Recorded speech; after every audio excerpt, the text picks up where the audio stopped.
Here's a truth bomb. The strategies that got you to multi six figures are not the same ones that will take you to seven. In fact, if you keep running your business the same way you have up until this point, you will actually cap your growth.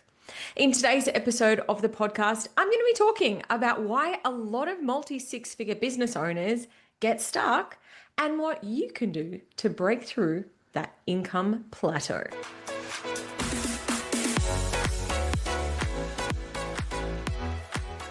Welcome back to the Clare Wood podcast. My name is Clare Wood and I'm a business profit coach who specializes in helping six and multi six figure business owners to scale strategically to seven figures, but in a profitable way. I work with all kinds of service-based business owners, including creatives from interior design agencies through to digital marketing agencies and even people in the medical space. In today's episode, I'm going to talk to you about how to really shift your mindset from being that of like a six-figure business owner to really stepping into that $1 million mark and being very mindful in that process around how you can be growing it in a way that's actually going to leave you with more money for you to enjoy. So let's start here. Why do a lot of business owners get stuck at that multi six figure mark? Something I've noticed is that there are little plateaus or places in business where it's kind of really easy to get stuck, to be plateauing out. And the multi six figure mark is one of them. And there's a couple of key challenges that happen at this stage of business growth. Firstly, what happens, like in the early stages of business, you are, down in the weeds, you are doing it all, you are doing your marketing, you're doing all of the bits and pieces. And then you kind of start to step into that six-figure mark. You might be getting a bit of help in a few different areas, but you are still really involved in the day-to-day operations of the business. You're still kind of thinking, okay, what do I need to do? What do I need to post? Who do I need to reach out to? And you are still maybe stuck in that hustle mode rather than really starting to think about how can I be leveraging my income so that I can really step into that next level. And then there's almost this paradoxical way that you might get stuck, which is that either you are too just doing it all, or alternatively, you start to think, okay, I need help with my socials, I need help with my accounting, I need help with this, I need help with this. And so you're hiring all of this help, but what you are finding is that your profit margins are shrinking as your revenue is growing. So maybe you're seeing that the sales are going up, but you're like, I'm still hustling hard. And I feel like I haven't actually got any extra money left over once I pay all of these bills, once I pay the team, once I pay these extra expenses. And the long-term strategy of let's just sell more and hire more people, it isn't leaving you feeling like you are creating any more wealth, that you've got any more money left over. Now, I do want to say this. If you are struggling with any of these things, I just want to say, if you've got to this level, a huge congratulations, because there's only a very small percentage of business owners that ever make it to this stage. And I think that you need to celebrate that because it means that your business model is working. But if you have dreams, if you have goals that you want to create even more profitability, even more freedom in your business, it's time to evolve the way that you have done the things that you've always done. So there's going to be some key shifts that you need to make to move from being, a successful six or multi six-figure business owner to really stepping in to that $1 million CEO energy. The first thing that needs to shift is you need to stop doing and start delegating. So This is about building. This isn't about just like hire, hire, hire. I'm going to, outsource everything I possibly can. It's about building a high performance team. So this means getting the right people working the right amount of hours. You can't afford to be micromanaging at this level. You're going to need to have the right people and then focus your energy on learning how to lead rather than how to manage all the things that they are doing. Part of what this looks like is removing yourself from being the bottleneck in terms of decisions moving forward. Now, I know I've definitely been the bottleneck in my business many times. The landing page can't be finished or the email can't be sent because I haven't had a chance to look across it yet. Now, stepping into this next level looks like you are a leader and you don't need to approve every single decision anymore. Now, I know this might freak a lot of you out. If you are a type A, if you are someone who likes to manage the process, manage every little bit of it, if you're a perfectionist, but part of your next level is being able to feel comfortable taking on a reasonable amount of risk. You need to go, I recognize that I cannot be in every single decision, every single bit of detail if I want to be leading at this next level. And the second component of this, which will help you to mitigate some of that risk, is by having systems in place. So let me pick an example of how your system enables you to not need to be approving every single decision, but that you can still feel comfortable that your, your team aren't going to screw things up and affect your business reputation. So let's just say that you own a digital marketing agency. And up until now, you have approved every single Facebook ad that is ever created in your agency. But now the business is growing, the team is scaling, and you are just finding that you're the bottleneck because, you finish all of your work at the end of the day and then you've got this huge list of approvals and you just simply aren't getting through it. So what you can do to mitigate the risk is create a system around it. And a system looks like here are the things that need to be checked off before an ad can be set live. And it might be, okay, we have a second person who does a spelling and grammar check. We get a second person to cross-check the audiences that we are putting in there, etc., etc. So what happens when you have these systems in place is that people aren't waiting for you as this, guru of all things Facebook ads. They just simply work through the process and check that things have been done. Now, if you're a perfectionist, you're probably going to be freaking out already. You're like, but what if they don't do the things? Now, of course, we can never mitigate all risk. But what you can do is, again, have a process around what that looks like for you to feel comfortable with it. So maybe the cross check is that you have someone else in the team look across and check that they've followed the system. Or maybe at the start, like this is what I do early on when I'm working with someone, I guess I micromanage a little bit. I want to see everything. I want to read everything. I want to check everything. And then when we've got to that level where I'm like, yes, I feel really comfortable that you have a great handle on my tone of voice or on the aesthetics around how I like things designed, then I can start to really step back and not have to, be micromanaging or be in the nitty-gritty of it. So at the start, it looks like, okay, we're going to be working really quite closely together. And then it's like, fab, okay, you get it now. I'm going to empower you to go off. And I trust that you are going to, do the right thing and complete things the way that we do things around here.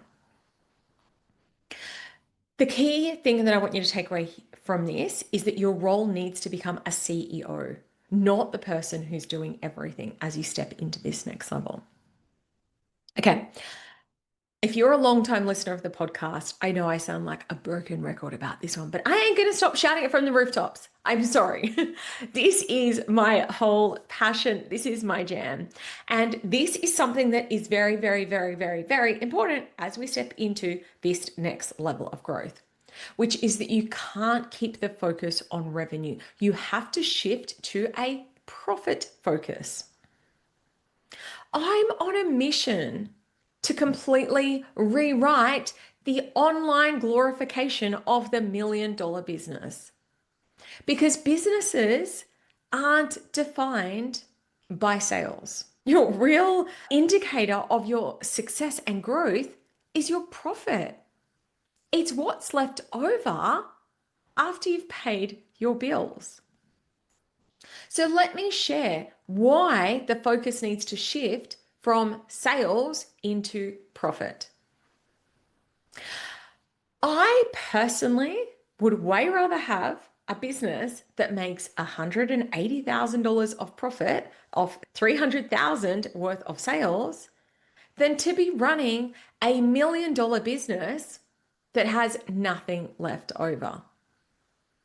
Now, maybe you listen to this and you feel a little bit triggered. Maybe you're not at that stage and you think, as if someone earning $1 million a year can spend it all. Well, trust me, I've seen it again and again and again and again. People with wildly successful businesses that are burning through the money as quickly as it's coming in.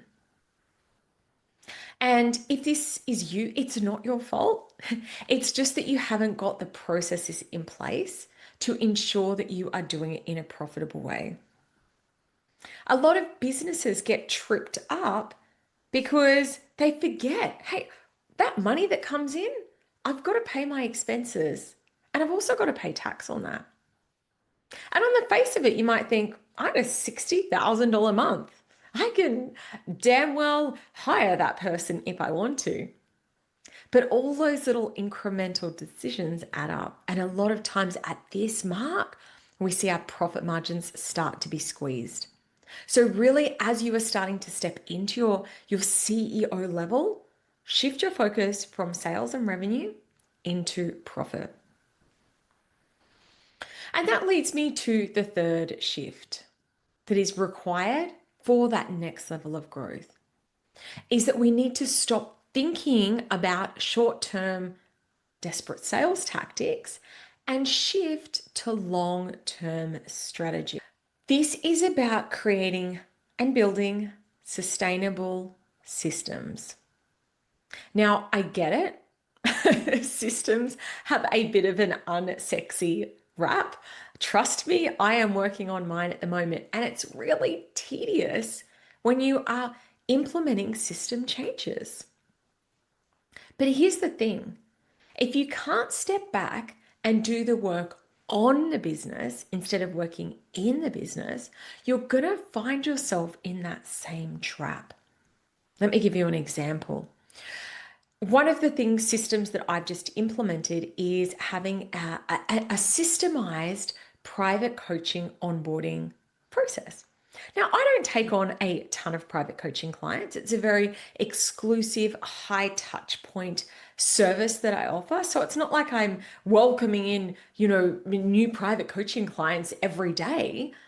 But nonetheless, when someone new did come to work with me, which does happen, relatively regularly, I would have to go and grab a copy of the contract, save down the contract, read the contract, maybe update the contract if applicable.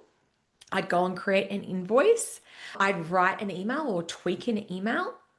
Then I would put in a link to book in the calls. That is, a lot of different steps. And now what we've done, we've gone and created, when I say we, I have to give full credit to my beautiful assistant, Sally, who actually did all the hard work. But now we've got this beautiful seamless process where, you get sent a copy of the contract and then you go through the next step. Then you pay, then you get the link to set up your calls. It's a beautiful, seamless process, but the system behind it was, it took time. And this is the thing that I'm having conversations again and again with people at this level. We are having conversations about pricing models, about mindset, about developing recurring revenue, about leadership. We're focusing on building scale, sustainable scale, and not just chasing down the next sale. And I guess this is the difference between those earlier stages of business and this stage here, is that you have to shift away from, oh, quick, where's my next sale? Hustle, hustle, hustle. It's like, I'm going to have to slow down a bit to actually speed up. So the conversations that I'm having with, my masterminders, with my private coaching clients, they are of a different level to the conversations that, I'd be having with early stage business owners. My area of expertise is really helping $1 million business owners start to think differently, to stop being reactive and start being strategic and proactive. And as I said earlier, sometimes this means that you actually have to slow down to speed up. People of this level are starting to recognize I can't keep hustling and doing that anticipating scale. I know that I need help to get there in the form of support in the team, but also in terms of high-level mentorship and surrounding themselves with people that are actually doing it. Because something I've noticed, if you try and have a conversation, like for example, if I was to be having a conversation with someone who's running $100 million a year business, the way that the battles that they are struggling with in their business are going to be very different to the things that I am struggling with in my business right now. So it's really important to be surrounded by a network of people who are having similar struggles, similar growing pains to what you are at the same stage. And that is why I'm such a huge fan of, of masterminds, of peer groups, because the people around you actually really get what you are going through. And this is exactly why I created my mastermind, the Profit Collective. It's for those multi-6-figure CEOs, people who are, hitting 30K, 50K months, who are wanting to step into those $100,000 months, but don't know how. They're finding that they're just spinning their wheels and they're stuck. Inside this container, we are talking high-level strategy. We are focused on building profit-led businesses. We are talking about CEO leadership and how to actually be building a team, managing a team, navigating through the challenges that come from having staff.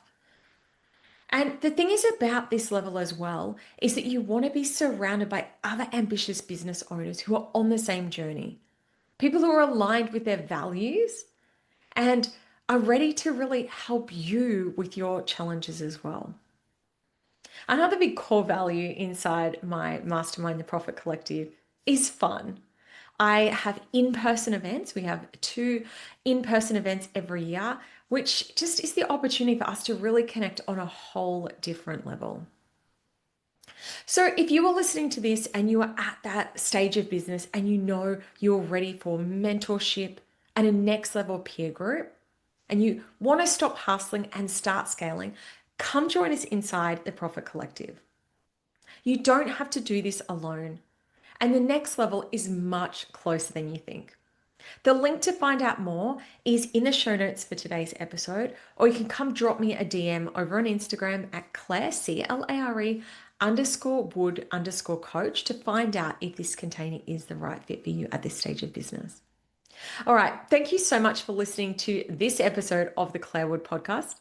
And I look forward to chatting to you again next week. Adios.